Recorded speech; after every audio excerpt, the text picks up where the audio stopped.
Assalamualaikum warahmatullahi wabarakatuh.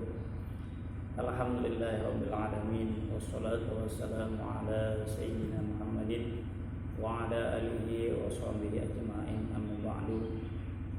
Wahai anak-anak sekalian, alhamdulillah pada siang hari ini kita bertemu kembali walaupun dengan tanpa tatap muka. Semoga tidak mengurangi semangat kalian untuk belajar ilmu, dan semoga apa yang menjadi niat dan cita-cita kalian semuanya dikabulkan oleh Allah Subhanahu wa taala, dan Allah berikan kepada kita semuanya ilmu yang banyak, ilmu yang bermanfaat, ilmu yang senantiasa menyelamatkan kita di dunia dan di akhirat. Dan anak-anak sekalian, saya yakin bahwasanya sebelum kalian membuka materi pelajaran ini, kalian semuanya sudah berdoa dengan khusyuk dan hikmat pada Allah Subhanahu wa taala. Baiklah, pada pertemuan yang lalu saya sudah kasih tugas kepada kalian semuanya untuk merangkum atau mencatat bab 1, dan sekarang saya akan jelaskan. Silahkan kalian buka buku kalian masing-masing, yang mana pada bab 1 ini kita menjelaskan tentang surat Al-Imran ayat 190 sampai dengan 191, dan hadis tentang berpikir kritis, objektif dan seimbang. Dalam ayat ini Allah Subhanahu wa taala berfirman,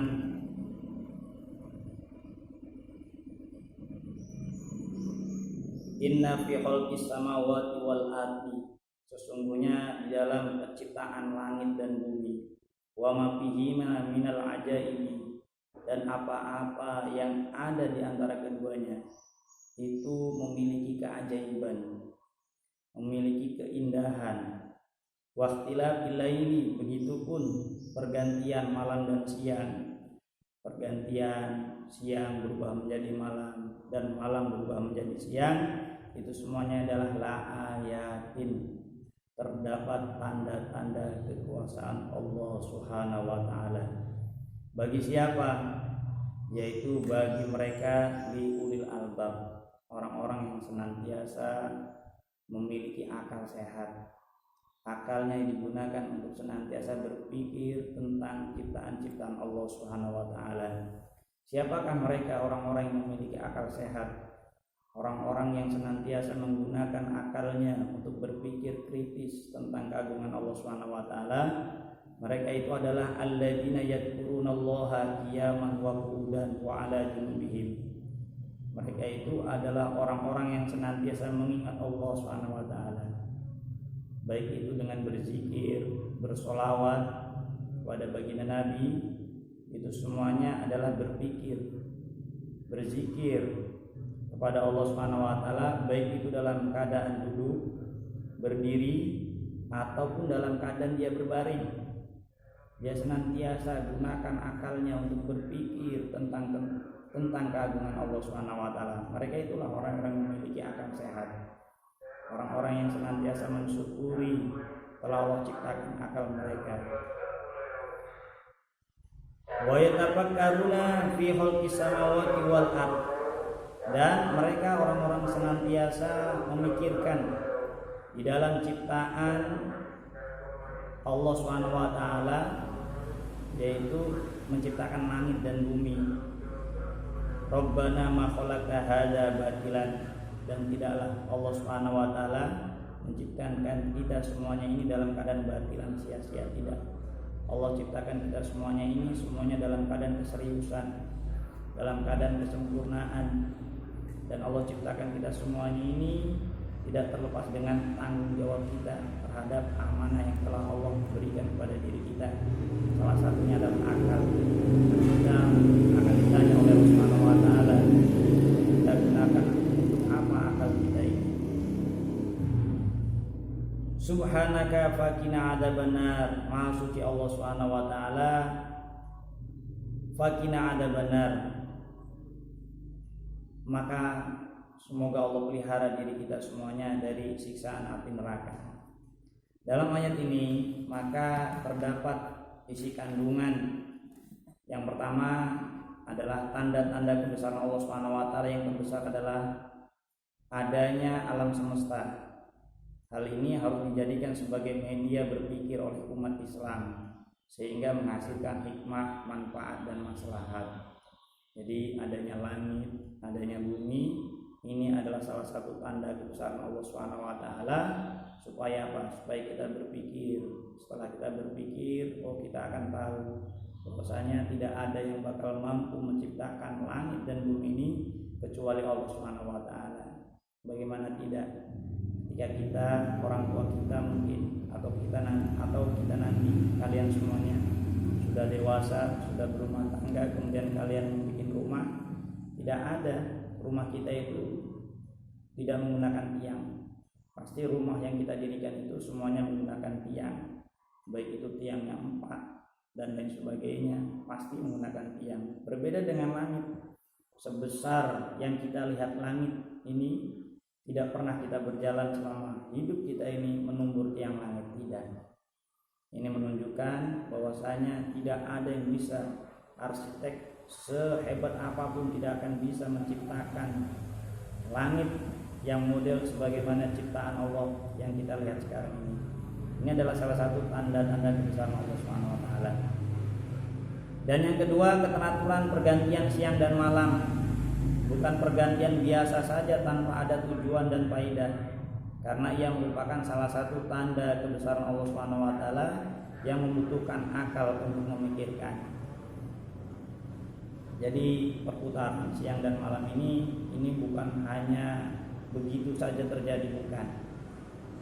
Melainkan setiap segala sesuatu terjadi itu pasti ada yang menggerakkan. Salah satu contohnya adalah lampu kita.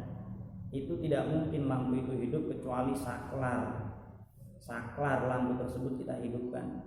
Tidak mungkin lampu itu hidup dengan sendirinya, tidak. Begitu juga tidak mungkin ini langit, bumi, kemudian pergantian siang dan malam itu berganti dengan sendirinya, tidak. Ini melainkan ada yang menciptakannya, ada yang mengaturnya pergantian siang dan malam tersebut. Siapa? Yaitu Allah SWT. Semoga Allah jadikan akal kita ini senantiasa berpikir kritis tentang keagungan Allah SWT, sehingga kita semuanya nanti bisa semakin dekat dan semakin taat kepada Allah SWT. Kemudian yang ketiga adalah semua tanda-tanda kebesaran Allah SWT yang bertebaran di alam semesta ini hanya dapat dipahami oleh orang-orang yang memiliki akal sehat dan nurani yang disebut ulil albab. Begitu juga semua tanda-tanda kebesaran Allah SWT yang bertebaran di alam semesta ini, tidak hanya langit dan bumi. Banyak tanda-tanda kebesaran Allah SWT. Di sini kita lihat banyak tanaman-tanaman, kemudian adanya air hujan yang turun dari awan. Ini semuanya adalah salah satu tanda kebesaran Allah SWT. Itu semuanya dapat mengambil hikmah, dapat mengambil manfaat bagi mereka yang senantiasa berpikir tentang keagungan Allah SWT. Dan yang kelima, semua ciptaan Allah SWT memiliki manfaat, dan tidak ada satu jenis makhluk pun yang diciptakan tanpa makna sia-sia. Namun tidak semua manusia dapat memahaminya. Jadi setiap segala sesuatu yang Allah ciptakan semuanya itu pasti bermanfaat. Akan tetapi kemanfaatan itu ada kalanya manusia itu memahaminya, ada kalanya juga manusia itu tidak memahami terhadap ciptaan Allah SWT. Salah satu contohnya adalah cacing lah mungkin. Kalau kita lihat cacing itu buat manusia mungkin tidak begitu manfaat, tapi ketika kita melihat cacing itu bisa jadi yang bisa menyuburkan tanah kita, sehingga kita bercocok tanam, tanah kita akan menjadi subur dan akan membuahkan hasil yang banyak. Dan apa yang Allah ciptakan, segala sesuatu itu pasti bermanfaat dan berfaedah. Bagi siapa itu semuanya? Yaitu bagi mereka orang-orang yang senantiasa berpikir kritis tentang keagungan Allah SWT. Dan yang keenam, isi kandungan ayat tersebut ulil albab juga melakukan pemikiran kritis, objektif dan seimbang terhadap segala sesuatu atau problematika yang muncul, sehingga hasil pemikirannya tidak menjadikan pihak lain ragu dan bimbang, sampai pada akhirnya tidak memunculkan adanya sangkaan buruk kepada segala ciptaannya.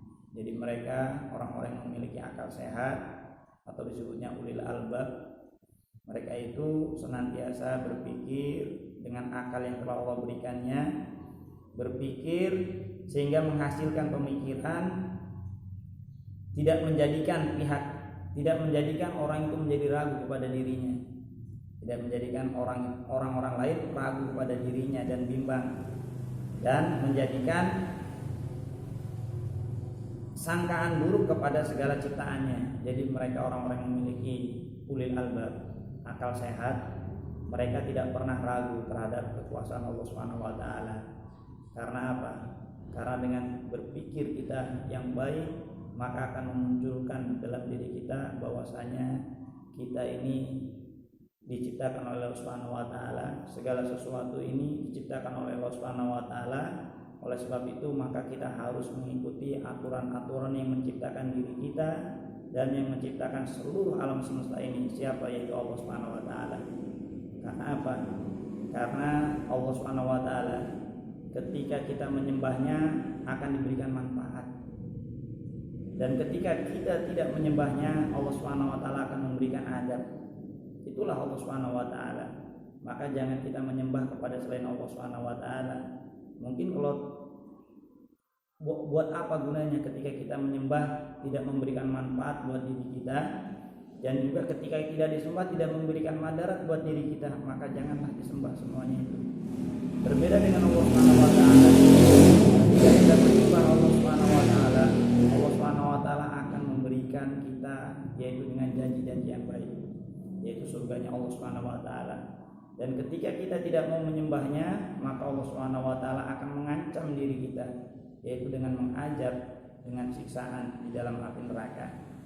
Dan yang terakhir adalah segala pemikiran yang dilakukan ulil albab menimbulkan kesadaran diri bahwa semua ini bersumber dari Allah Subhanahu wa taala, dan menimbulkan ajakan terhadap diri sendiri dan pihak lain agar semakin dekat kepada Allah Subhanahu wa taala. Sehingga jika pemikiran seperti ini dapat diterapkan, akan mengantarkan pada keselamatan dunia dan akhirat. Nah, inilah untungnya ketika kita berpikir tentang keagungan Allah Subhanahu wa taala, yang akhirnya kita semuanya akan lebih mengenal siapakah Allah Subhanahu wa taala. Allah Subhanahu wa taala adalah Allah yang menciptakan diri kita dan yang menciptakan alam semesta ini, yang mau tidak mau kita harus mengikuti aturan Allah Subhanahu wa taala dan senantiasa Allah jadikan. Dan semoga Allah Subhanahu wa taala jadikan diri kita semuanya senantiasa diberikan kekuatan akal kita untuk berpikir tentang keagungan Allah Subhanahu wa taala, dan semakin hari kita semakin dekat kepada Allah Subhanahu wa taala. Mungkin itu aja materi pada siang hari ini, semoga bermanfaat. Dan jangan lupa, sekalipun kita belajar tidak langsung tatap muka, kalian harus tetap semangat karena kalian semuanya memiliki cita-cita, dan saya hanya bisa berdoa semoga cita-cita kalian semuanya dikabulkan oleh Allah Subhanahu wa taala, sehingga kita kelak kalian semuanya bisa memberikan manfaat buat orang banyak. Mungkin itu saja yang saya sampaikan. Akhirul kalam, assalamualaikum warahmatullahi wabarakatuh.